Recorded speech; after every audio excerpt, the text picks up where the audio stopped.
ले चलेंगे हम। इस जहां में गम का जहर जिसको पीना आ गया, सच पूछो इस दुनिया में उसको ढंग से जीना आ गया, ढंग से जीना। गम का जहर पीना सीखो। हर तबस्सुम, कल मैंने एक कव्वाली सुनाया था, आज गजल है। मैं बड़ा कव्वाली गजल खूब गाता हूं। क्यों गाता हूं? गाता हूं इसलिए गाता हूं, क्यों में की बात ही नहीं। और मेरे पिताजी भी बहुत कव्वाली सुनाते थे, गजल सुनाते थे। अरबी, उर्दू, फारसी, हिंदी, अंग्रेजी, संस्कृत ये भाषा जानते थे। बहुत बड़े गायक थे और हर बात में सबको हंसाते थे। और महाराणा प्रताप जैसी मूंछ रखते थे, शानदार, ईमानदार, वफादार आदमी। 1000 में एक ही चमकता था आदमी। मुझसे कहते थे हम भी संत बनेंगे, तो हमने कहा आ जाओ मेरी मंडली में। बोले नहीं, हम अलग मंडली चलाएंगे तुमसे। तो हमने कहा अलग चला, तो बोले अगले जन्म में चलाएंगे, बुढ़े हो गए अब। तो ये गजल है, गम पर गजल है, गम। हर तबस्सुम खफा हो गया है, हर तमन्ना जुदा हो गई है। घर से ठोकर खाया हुआ व्यक्ति, समाज से ठोकर खाया हुआ व्यक्ति, राजनीति से ठुकराया गया व्यक्ति और बिजनेस में धोखा खाया हुआ व्यक्ति एक पेड़ के नीचे बैठ करके इस गजल को गा रहा है। क्या गाता है? हर तबस्सुम खफा हो गया है, हर तमन्ना जुदा हो गई है। ए गमे यार तेरी बदौलत, जिंदगी क्या से क्या हो गई है। ये गम, ये चिंता, ये टेंशन, ये तनाव, ये संताप आपकी जिंदगी को क्या से क्या बना देता है। आपकी जिंदगी की खुशियों को जलाकर राख कर देता है, आनंद को खाक कर देता है। इसलिए चिंता को चिता कहा गया है। चिता मुर्दे को जलाती है, लेकिन चिंता जिंदे को जलाती है। और गम नाम चिंता का ही है, इसलिए गम भरी जिंदगी जलने की जिंदगी है। इसलिए गम को छोड़िए। ए गमे यार तेरी बदौलत, जिंदगी क्या से क्या हो गई। कितने लोग राजनीति में भी बर्बाद हो गए, सब हस्ती मिट गई, रिजल्ट कुछ नहीं मिला। कितने लोग बिजनेस में बर्बाद हो गए, घर की भी पूंजी चली गई। कितने लोग घर ही में बर्बाद हो गए, घर वालों ने बर्बाद कर दिया। सब निपट गए पूरा। बेटा बहू सब मिलके बर्बाद कर दिए। वो तो सौभाग्यशाली हैं जो घर में भी आबाद हैं, पॉलिटिक्स में भी आबाद हैं, बिजनेस में भी आबाद हैं, और जहां कदम रखते हैं वहां सफलता का द्वार खुलता चला जाता है। ऐसे लोगों को व्यास गादी धन्यवाद देते हैं। अरे गमे यार तेरी बदौलत,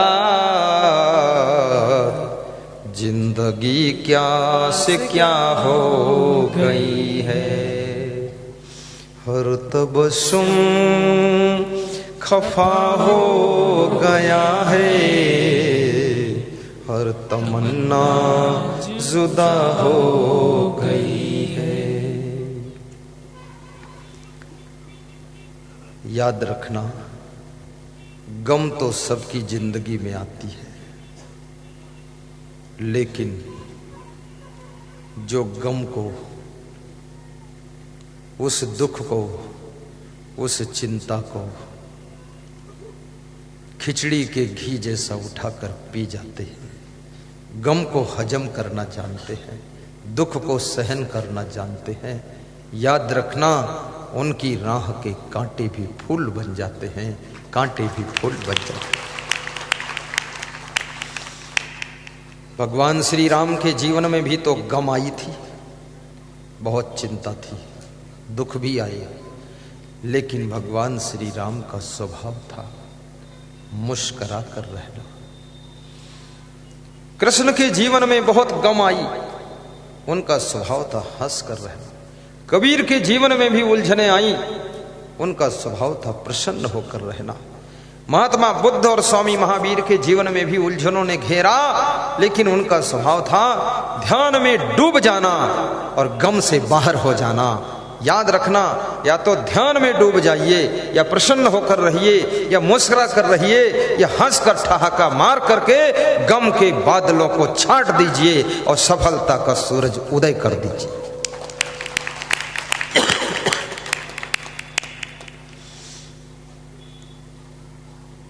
किसी गांव में एक मेला लगा हुआ था। मेला में बहुत दुकानें लगी हुई थी। दुकानों में कुछ गुब्बारा की दुकानें भी थी। बच्चे गुब्बारा लेने के लिए मचल रहे थे और गुब्बारा बेचने वालों की जब बिक्री कम हो जाती थी तो 2-4 गुब्बारा हीलियम गैस भरकर आकाश में उड़ा देते थे।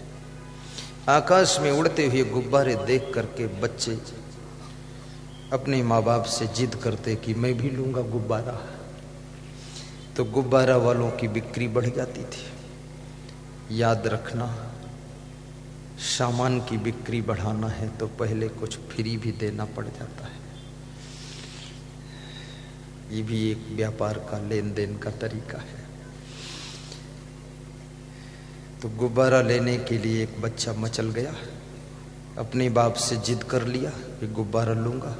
बाप ने कहा क्या करेगा गुब्बारा, क्या फायदा गुब्बारा में? बोले लूंगा मैं तो फायदा और हानि से मतलब ही नहीं। बालक वही है जो फायदा और हानि का ख्याल ना करे। जवानी में भी वो बच्चे के समान है, जिसको हानि लाभ का ज्ञान नहीं है वो बच्चा ही है।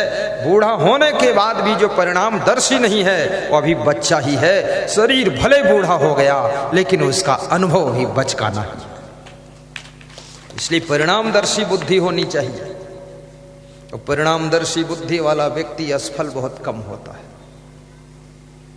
परिणाम सोचकर काम कीजिए। चलना संभल संभल के, माया नगर यही है। बाप बेटे को ले जाकर गुब्बारा वाले के पास पहुंचता है। गुब्बारा खरीदने वालों की भीड़ है। वो बालक गुब्बारा बेचने वाले का लंबा कुर्ता देखता है। कुछ लोग बहुत लंबा कुर्ता पहनते हैं, घुटनों से भी नीचे आ जाता है। लंबा कुर्ता पहनने में बहुत आराम है। अंदर अंडरवियर ना पहनो तो भी चलेगा। हाँ लेकिन अंडरवियर जरूर पहनना चाहिए, क्योंकि कुर्ता हवा में उड़ जाए तो इज्जत का सवाल है।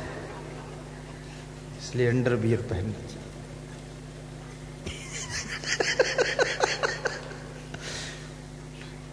लोगों को सब याद आ जाता कि मेरा कुर्ता उड़ गया था एक बार। बहुत बड़ी घटना हुई।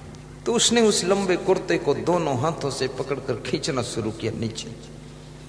तो गुब्बारा बेचने वाला तो गुब्बारा बेचने में बिजी था। अब नीचे कोई कुर्ता खींच रहा जबरदस्ती, तो वो मुड़ा और नीचे तरफ देखा। बोले कौन खींच रहा है? तो उस बालक ने कहा मैं खींच रहा हूं। बोले क्यों खींच रहे? गुब्बारा लेना तो इधर आओ। बोले गुब्बारा नहीं लेना है, गुब्बारा बेचने वाले से बात करना है। बोले बात करने का टाइम नहीं, उधर हटो। बोले बात ही करेंगे, गुब्बारा तो बात को लेंगे। तो उसने कहा ये जो लाल पीले रंग के गुब्बारे उड़ रहे हैं, तो क्या सफेद रंग का गुब्बारा भी उड़ सकता है? तो गुब्बारा बेचने वाले ने कहा गुब्बारा रंग से नहीं उड़ रहा है, इसके अंदर हीलियम गैस भरी इसलिए उड़ रहा है।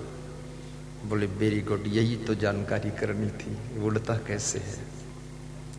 तो उस बालक ने कहा हंस करके कि दादाजी आपकी उम्र तो बहुत ज्यादा दिख रही, आपके बाप क्या करते थे? बोले अरे तू छोटा सा है, इतनी फालतू बातें करता है। बोले बता दो 1 मिनट में। बोले मेरे बाप गुब्बारा बेचते थे। अच्छा वो भी गुब्बारा बेचते थे? तो तुम्हारे बाप के बाप क्या करते थे? बोले वो भी गुब्बारा बेचते थे। बोले आपका बेटा क्या करता है? बोले वो भी साथ में गुब्बारा बेच रहा है। बोले 4 पीढ़ी से गुब्बारा बेच रहे हो, तो जो हीलियम गैस तुम गुब्बारे के अंदर भरते हो वो अपने अंदर क्यों नहीं भर देते हो? तुम भी उड़ जाओ ऊपर।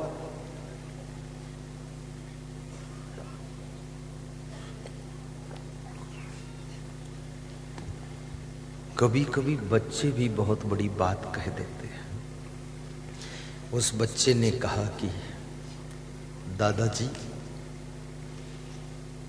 जैसे हर रंग का गुब्बारा हीलियम गैस भरने से आकाश में उड़ सकता है, ऐसे इस दुनिया का हर व्यक्ति सफलता की ऊंचाइयों को छू सकता है।